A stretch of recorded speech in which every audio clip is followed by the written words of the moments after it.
ஊழியக்காரர்கள் மனது எப்படி இருந்து சற்று யோசனை செய்து பாருங்கள். முதல் ஊழியக்காரன் வருகிறான். ஐயா ஐயா பாருங்கள் ஐயா,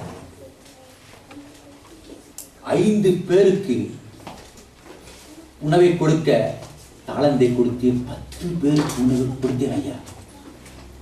எப்படி செய்தேன் என்று எனக்கு தெரியும். 5 ஆத்துமாவுக்கு தேவையான சாப்பாட்டை கொடுத்தீர், 10 ஆத்துமாவுக்கு இன்று நான் ஞானஸ்தானம் கொடுத்தேன் ஐயா. எப்படி செய்தேன் என்று தெரியவில்லை ஐயா.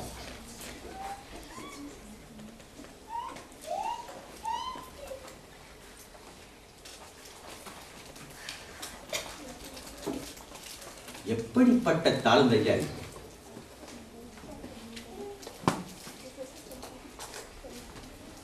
எஜமானும் அவன் முகத்தை பார்க்கிறான், ஊழியக்காரனும் அவன் முகத்தை பார்க்கிறான். இருவரது முகமும் ஆனந்தத்தால் ஒலித்து போகிறது. இந்த வசனத்தை உற்று பாருங்கள்.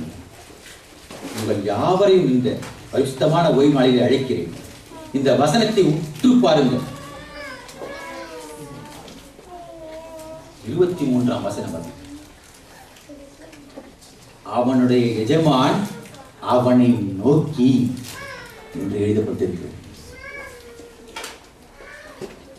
எதற்காக இந்த வசனம் எழுதப்பட்டது என்று நாம் சுவற்றிலே மோதிக்கொள்ள வேண்டும் ஐயா.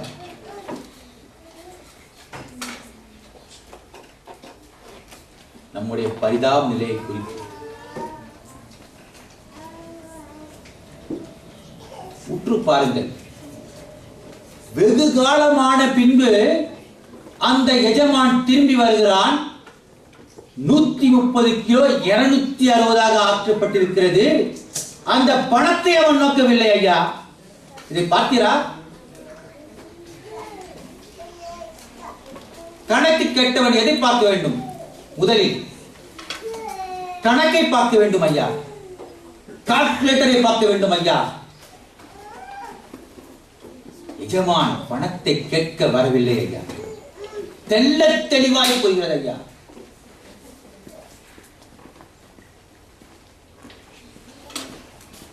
எஜமான் தன் ஊழியக்காரன் முகத்தை நோக்குகிறான்.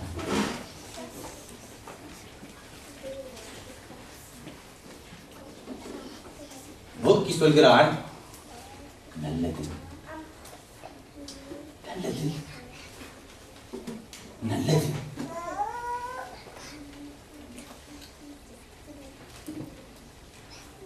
சாதாரண வார்த்தை அல்ல. சாதாரண இடத்திலே வேதாகமத்திலே இந்த வார்த்தை சொல்லப்படவில்லை. எந்த இடத்திலே சொல்லப்பட்டிருக்கிறது நல்லது நல்லது என்று சொல்ல முடியுமா? எங்க சொல்லப்பட்டிருக்கிறது? ஆதியாகமத்திலே சொல்லப்பட்டிருக்கிறது. எத்தனை முறை சொல்லப்பட்டிருக்கிறது? எத்தனை முறை சொல்லப்பட்டிருக்கிறது? எத்தனை முறை? 7 தடவை சொல்லப்பட்டிருக்கிறது.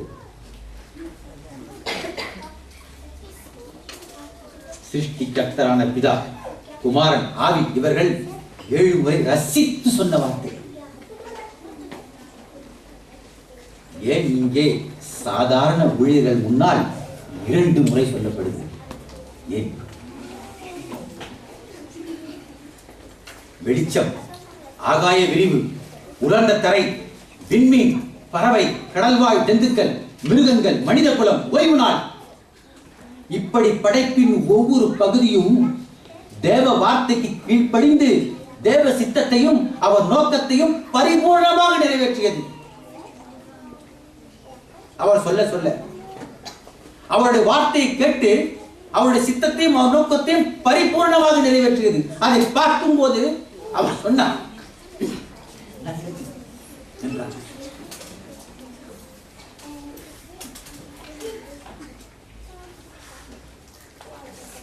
தேவ மகிமையை படைப்பு யாவும் சிருஷ்டி யாவும் பிரதிபலித்தது. தேவன் எப்படிப்பட்டவர் என்பதை அது அறிவித்தது. இதற்காகத்தான் சொன்னார் நல்லது. இங்கே இந்த ஊழியக்காரர்கள் உத்தமும் உண்மையும் உள்ளவர்களாக தாங்கள் எஜமான் இல்லாத நேரத்தில் தாங்கள் எஜமான் செய்ய வேண்டிய காரியத்தை அவரிடத்தில் இருந்து செய்கிறார்கள்.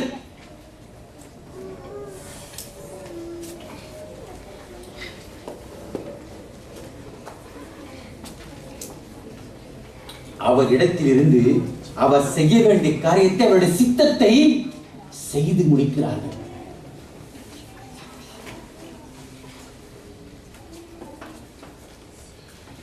தங்களுடைய சொந்த சாயலை வைத்துக் கொண்டு அவர்கள் செய்யவில்லை.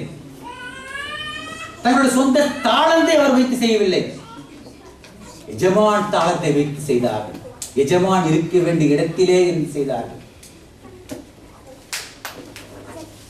ஒரு ஏழை பசி என்று கதரும் போது இறைவன் அங்கே இருப்பதில்லை, நாம் இருக்கிறோம். நாம் அவனுக்கு போஜனத்தை கொடுக்கும் போது இயேசு தன் கைகளில் ஒரு போஜனத்தை கொடுக்கிறார். இதைத்தான் பின்வரும் வரிகள் நமக்கு விளக்குகிறது. நியாயத்திற்கு பசியாய் இருந்தேன், இதோ போஜனத்தை கொடுத்தீர். தாகமாய் இருந்தேன், எனக்கு தண்ணீரை கொடுத்தீர். பார்த்தீர்களா? படைப்பு தேவனுடைய சித்தத்தை நிறைவேற்றி நல்லது என்று சொன்னார். ஊழியக்காரர்கள் தேவனுடைய சித்தத்தை நிறைவேற்றினார். எஜமான சித்தத்தை பரிபூர்ணமாக நிறைவேற்றினார்கள்.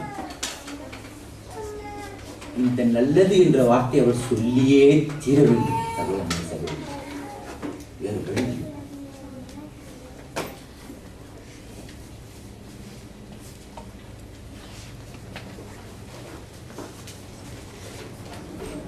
கர்த்தருக்கு பிரியமானவர்களே, நாம் ஒவ்வொருவரும் சாதாரண ஜனமல்ல. மகா வல்லமை பொருந்தினவரும் உலகத்தை ஜெயித்தவருமான இயேசுவின் ஊழியக்காரர்கள். அவருடைய தாளந்து செல்லாத ஊரே இல்லை ஐயா, உலகம் இல்லை. எந்த ஊரிலும் அவருடைய தாளந்து செல்லாத ஊரே இல்லை. அப்படிப்பட்ட தாளந்துகளை நம்முடைய கைகளிலே கொடுத்திருக்கிறார். சுவிசேஷம் தீராத மூலதனம், வற்றாத நீர் ஊற்று. அந்த மூலதனத்தை வைத்து ஆத்துமாக்களை இயேசுவுக்கு சம்பாதித்துக் கொண்டே இருப்போம். இயேசு சீக்கிரமாய் வருகிறார். ஆமென்.